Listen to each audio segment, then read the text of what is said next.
Uh, we are back into our discussion of ecology.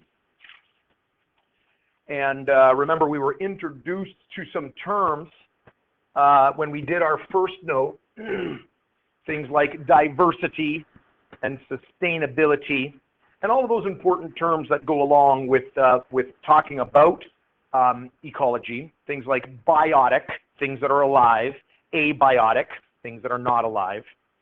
And now we're ready to kind of continue our discussion. And the next thing we want to talk about is energy, all right, and energy flow in ecosystems. And I guarantee that for some of you, this will be review, because reading your answers on our pond water experiment, many of you with your elementary teachers have already talked about these procedures. So this should be super review. If you haven't, this will be new information, but it is not that complex. So, energy. I got to ask the question, have you taken, what do you learn, or when do you come across the term energy in elementary school? I'm asking, I really have no idea. You need to take the music out of your ears there, Jess, all right? The term energy, what does that mean to you?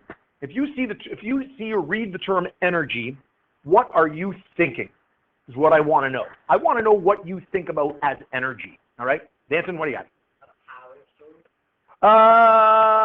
A source of power. Okay, all right. So really, power is the word you're thinking of, I think, right? Yeah. So energy and power. All right.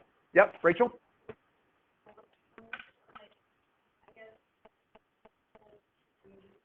So things that create what you consider energy, right? Awesome. Like solar panels or wind turbines or a nuclear generator. Actually, you're probably talking about a specific type of energy, which we would call electrical energy, all right? So excellent, good. Yeah, what do you got? So something that, like a fuel, like maybe wood or gasoline? Or what do you mean by fuel? Go ahead.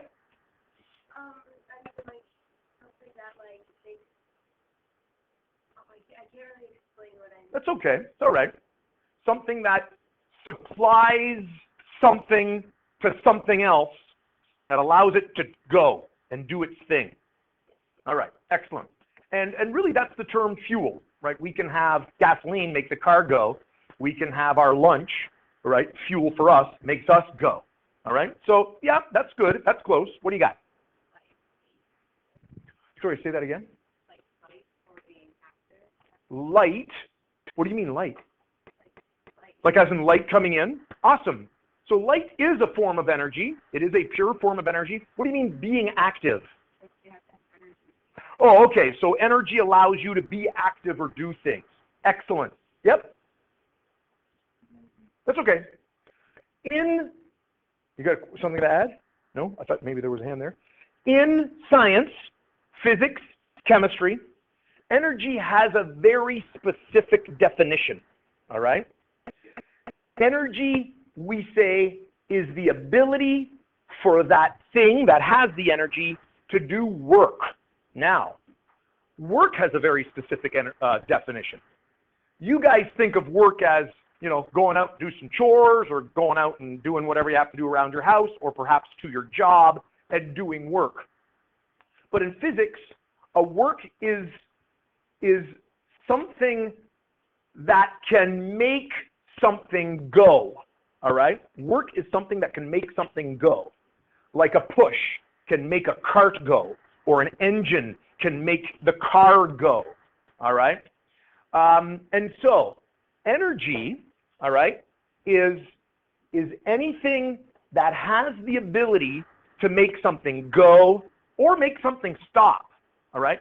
So if you step on the gas, the energy stored in the fuel can make the engine run, which makes the car go.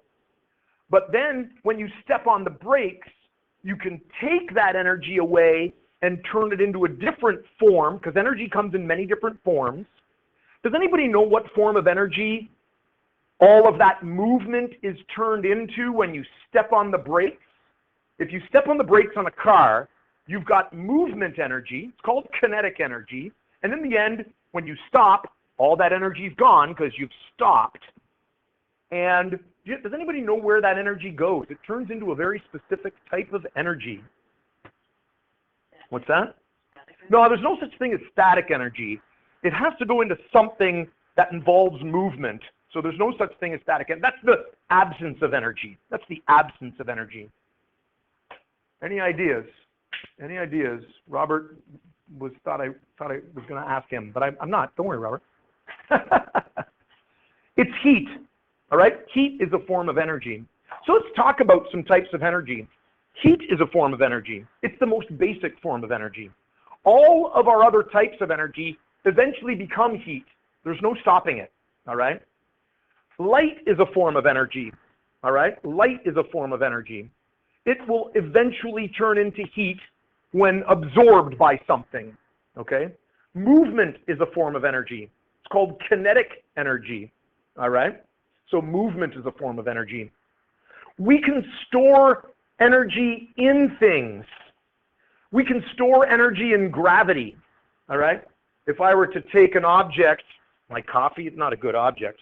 If I were to take that object and lift it way up into the air, I've given it some energy because now gravity can make it do something. If I stand over Ryan here like this, she might be a little nervous. Why would you be nervous? Because it would fall and it would transfer that energy into your head and either give you a big bump or maybe a concussion or something like that, right? So we can store energy. Again, Ryan might be nervous if I do this. You nervous? Why are you nervous? Because if I let go, the spring could fly and hit you in the head and transfer its energy into something. So energy can be stored in things that are springy, all right? This is called spring potential energy, okay? So anything that has this ability to give something a push or get something to move, or movement itself, is energy. And then there's heat and light, okay? So the energy that we're interested in this course is the sun's energy, because it supplies all of the energy into our Earth system, okay? Other energy that we are interested in is something called chemical energy. And chemical bonds are like springs. We haven't learned about chemistry yet, but when molecules are formed, the atoms are held together by a bond that is springy, and there's energy in there. So if we take a chemical like gasoline and burn it, what we're doing is we're taking the energy in their bonds and we're breaking the springs, which cause those particles to go flying all over the place, which turns that into heat and fire. Okay? So energy is a diverse thing that has different forms. Either it's stored or it's something that's moving and doing something. Okay, so, and the key is we do work with it. Work means we can make something happen with it. Okay, that's what energy does. It has the ability to make something happen. So, organisms require energy to live. We get our energy from the chemical bonds stored in the food and the nutrients, like the springs. The source of that stored energy is the sun. So, we need a chemical reaction to take the energy of the sun and put it into the energy of chemical bonds. That's what we need to happen. When it comes to the sun's energy, 70% is absorbed and turned into thermal energy. The earth gets hot. If you wear a black sweatshirt out in the sun, your sweatshirt gets hot and you eventually get hot. And that makes the molecules in the sweatshirt move, heat. 30%, 30% is reflected back into space. So when aliens fly by the Earth, they see the Earth because the light is bounced off of it. I don't know if there is such thing as aliens, Danson. I don't know. You looked concerned when I said aliens flying by the Earth. Maybe they are. I don't know. 30% of the light bounces back. A very small percentage of the sun's energy, 0.023%, is brought in by plants, which then uses it in a chemical reaction. Okay? A very small amount. Let's talk about what photosynthesis is. Photosynthesis. I guess you only need to write it once. Seems a little redundant to write it twice. And again, some of you have heard about this, because some of you even made reference to it in some answers on our thing.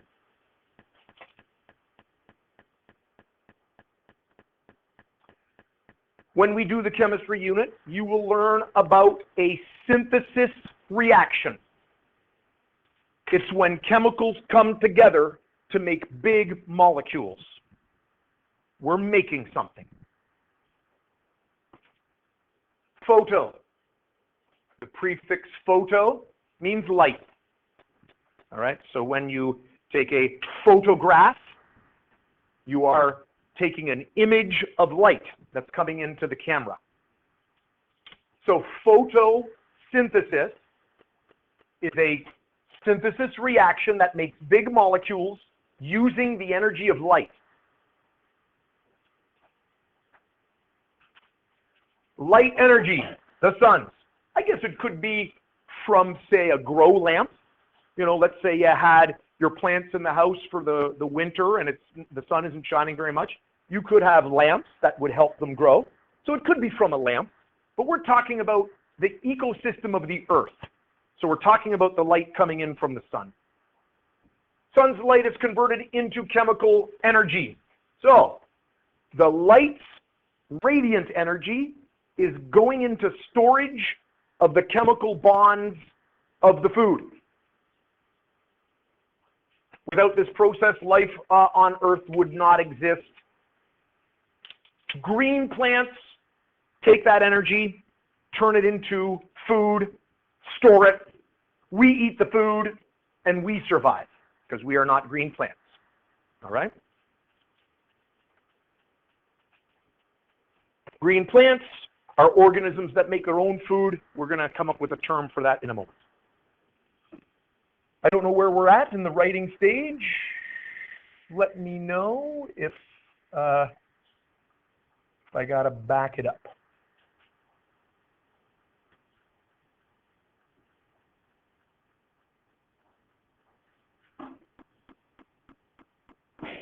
If you happen to have a device out and you're writing ahead, I'm okay with that as well. Just when I do some talking, you might want to listen so that you understand.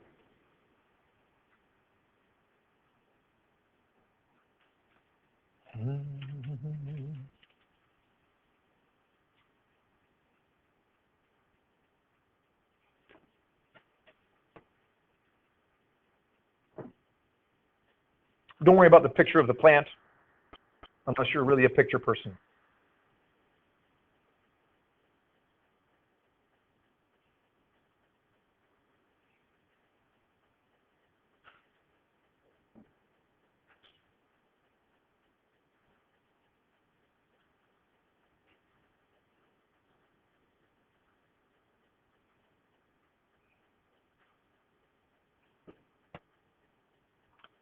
All right.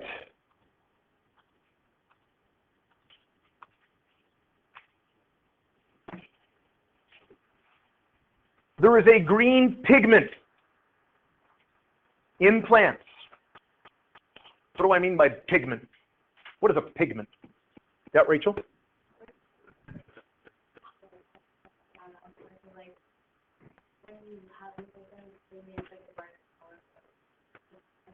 Okay. It's the thing that makes something colorful. Yep, Robert? Your skin can have a particular color to it. Pigment, correct? It's a chemical that has a particular color, right? So let's say you wanted to make a tie-dye shirt. You'd get the shirt, white shirt, and then you'd get various dyes. A dye would count as a pigment, all right? So it's simply a chemical that has a particular color, all right? So chlorophyll is the green part of the plants, and in it, there are lots of specialized molecules that take that light in and take that energy and cause this reaction to happen that then takes these simple molecules and turns them into bigger molecules. And if you continue on and take biology, you'll learn great details about this chemical reaction. I don't know those details. I do not know what happens in chlorophyll to make this reaction happen. I am not a biologist. But I do know that that's something you would learn. So, carbon dioxide. We haven't done chemistry yet, but do we know the formula for carbon dioxide? Does anybody know any chemical formulas of this? If you do, that's great. If you don't, it's not a big deal. What do we got? Yeah, very good, CO2. And this is not something that you need to know right now, but I'm going to write it in anyway. I like to think in terms of chemical compounds. CO2, it contains some carbon and some oxygen. And it's going to react with water. Do we know the formula for water, Robert? H2O. H2O. And it's going to take a bunch of these carbon dioxide molecules, a bunch of these water molecules. It's going to break them apart. The atoms are going to get separated. They're going to get re-put back together in a different form to form sugar. Now, there's many different types of sugars that can be formed. Some of them are very simple sugars, something we call glucose. Some of them can be put together more complicated into starches, like in corn or in potatoes, all right? But this sugar can be stored in many different ways. Some can be put together in what we call cellulose, which is wood in trees. We can't consume cellulose. It's too complex. The sugar that is the simplest is glucose. I'm not sure what the formula is. I want to say C6H12O6, but I'm not 100% sure because that's a biology thing. But you'll notice it's got lots of C's and H's and O's. And that's because we put it together with a bunch of C's and H's and O's. And then it also spits out oxygen. Does anybody know the formula for a molecule of oxygen? Nope. Yep. Nope, that's water. Yep. No, it isn't just O. It's actually two O's stuck together. It's actually O2. And we'll learn why that is in the future. But you don't have to worry about it. Okay, so let's think about what happens here. Plants are great. Why? Because they can take the carbon dioxide out of the air, the water that's in the rain and in the rivers, and with the light energy and the chlorophyll, it can spit out sugar, which is good because we like sugar, right? All those sugary, slushy drinks you guys eat and drink. And then it also spits out oxygen, and that's good. Why is this extra oxygen produced so good? Yep, Jess?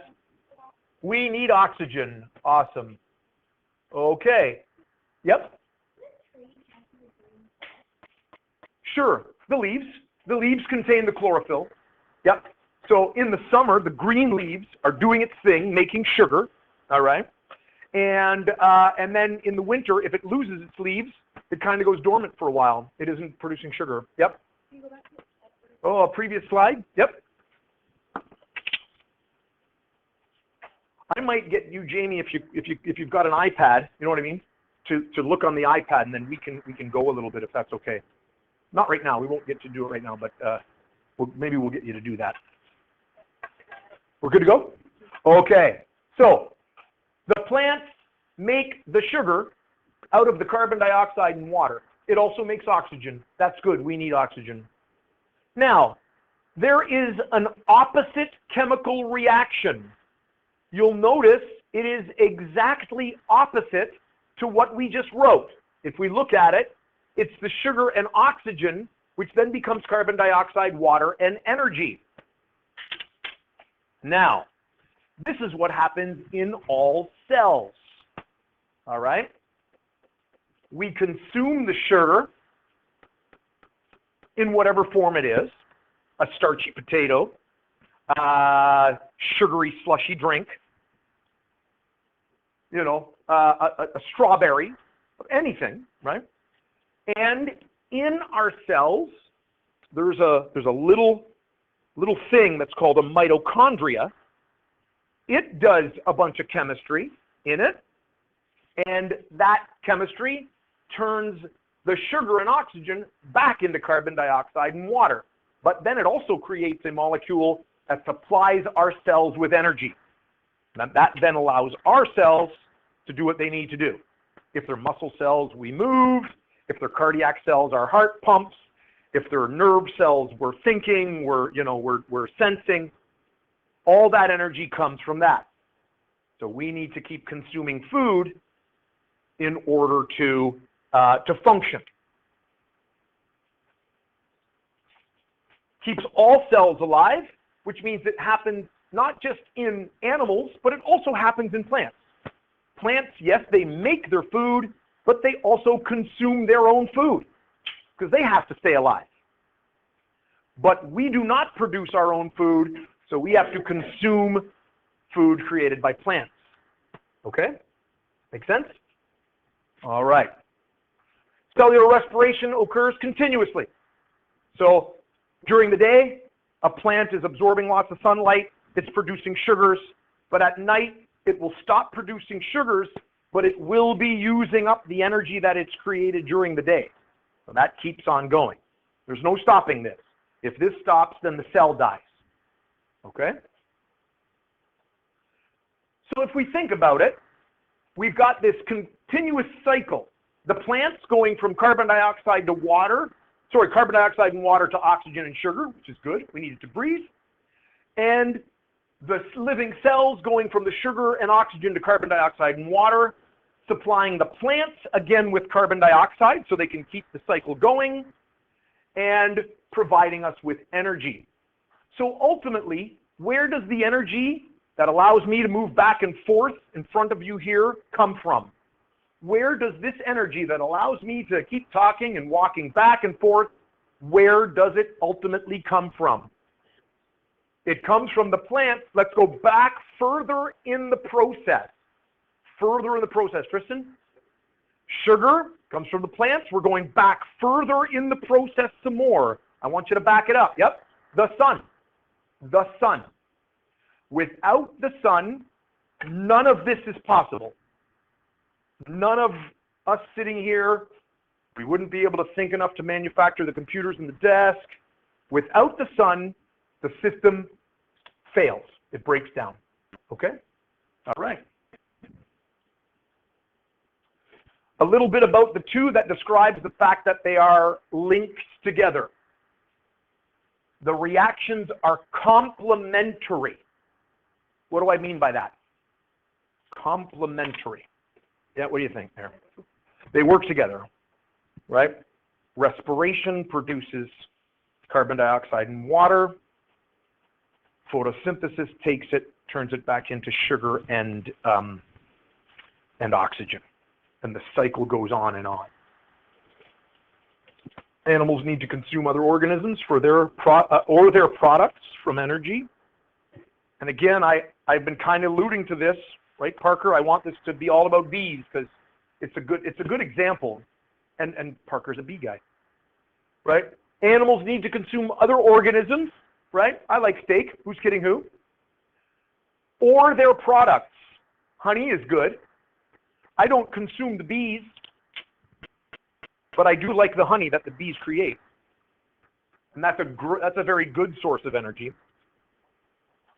In return, the animals and plants produce carbon dioxide and water needed for photosynthesis. Notice I said also the plants, because their cells are still working. If you're finished, Chloe, come on back. Yep. Okay?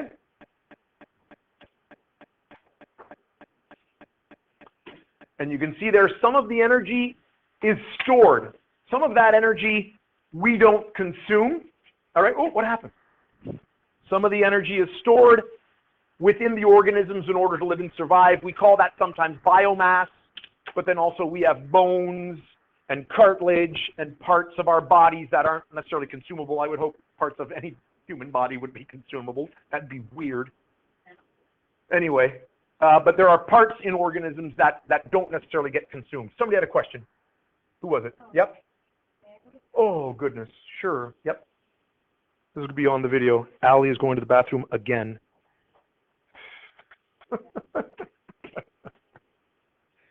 All right. How are we doing? And I think we're close to the end of this particular note. Yep. Yeah, that's okay. I was just cheating ahead. Looking ahead. The next slide is just, no, that's just a picture to kind of illustrate it, but there's nothing in there that you need. I'm not going to make you label that picture of that leaf, all right?